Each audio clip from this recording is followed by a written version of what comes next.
All right, let's do this one last time. Spider-Man Across the Spider-Verse is the sequel to Spider-Man Into the Spider-Verse that came out 5 years earlier. People had a lot of time to build up some lofty expectations. Does this movie meet them? Does it exceed them? Or is it a disappointment in a way? Let's talk about the film right now on Adam Does Movies.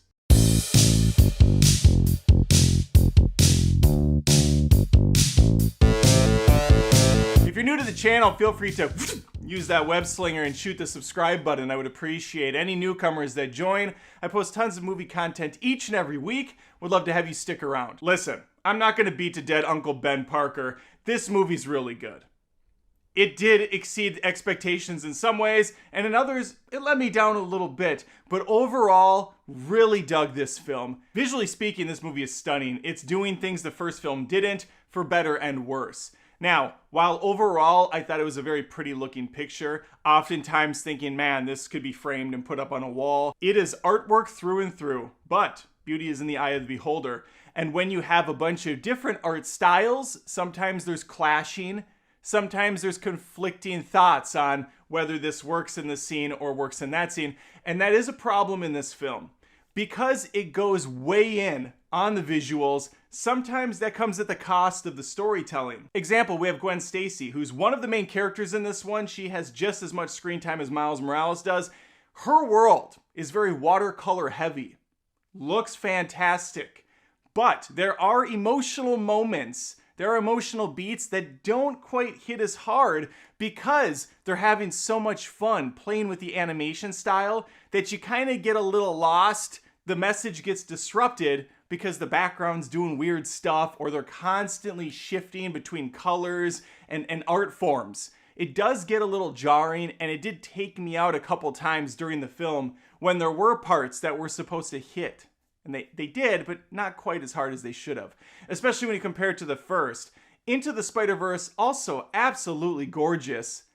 And I like that it was more consistent with the style. It kind of had one centralized one, and then they would throw different splashes of ideas here and there. This movie's not only playing with the different mediums, it's jumping to real life stuff, it's got Lego stuff, it's all over the place.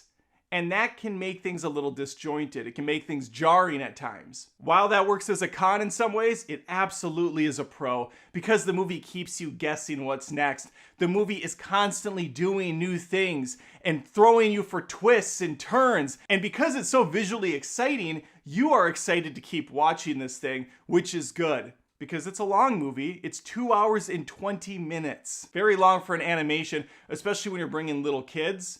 And I will say the first 15 minutes is kind of slow and somber, which is going to be hard for the little ones to sit through. But I think for the most part, there's enough color, there's enough exciting action going on that they won't have a problem getting through this thing. That said, this movie is definitely geared more towards teenagers and older. There are a couple swear words thrown in. It's a little spicier this time. I'd say it's a hard PG. It's a PG-13 movie, really. Since I'm on presentation, let's talk music. The rap from the first movie, the hip hop, that's kind of subdued here. There's a lot of different flavors of music as well. Since we're in the Spider-Verse, we're jumping to a lot of different places with a lot of different representation.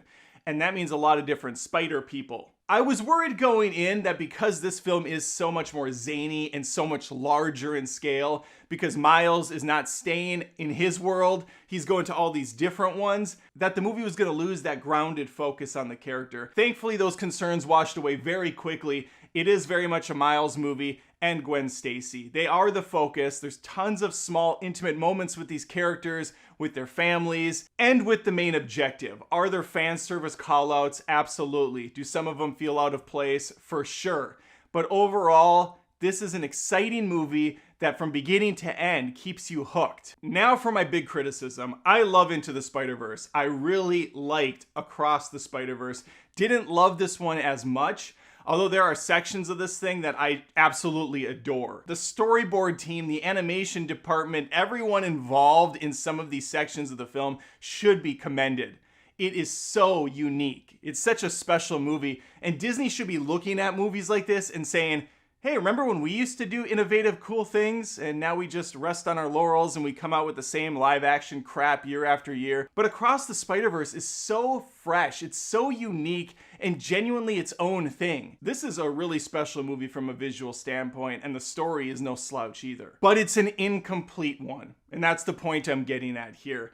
This is a two-part movie, and it's 2 hours and 20 minutes long. There's no conclusion, there's no resolution. It's okay to have a cliffhanger. Matrix Reloaded had a cliffhanger. Back to the Future Part 2 had a cliffhanger. The Lord of the Rings movies are obviously three-parters, but they still felt self-contained. It felt like there was closure even though there was a larger story to tell. I didn't get that feeling from Across the Spider-Verse. Not one part of this movie felt like a complete second chapter. It really is just part one of part two. Some people won't mind that, but for the last 20 minutes, I'm sitting there watch as they kind of slow roll tease everything for the next outing, and I was just getting a little frustrated. You have that background ambiance that's building and building and building. You're getting all these different montages of characters and what they're up to. And all I'm thinking in the back of my mind is they're not going to give us resolution to any of this. This is a really slow burn preview for what's to come. And that kind of bummed me out. But you separate my own little hang-ups with it, I don't see anyone not liking this film. And I see a lot of people adoring it. The returning cast, fantastic as ever. The newcomers bring something to the table. They're all fresh and fun. I like all of them. I like everything about this crew. And now I'm very upset that I have to wait what will feel like an eternity for this second half to come out, so I can complete the story. My thoughts on this one will probably go up even more once I find out how it ends. Even Kill Bill Volume 1 had more closure than this thing. Hopefully, we don't get Kill Bill Volume 2 for the second half. Let me know your thoughts in the comments below. Please, again, like the video and subscribe if you're new here. I'd love to have you stick around. I post tons of movie content. Those are my thoughts on Spider-Man Across the Spider-Verse. Have you seen it? Let me know. I appreciate you watching, and hopefully I see you next time. Take care.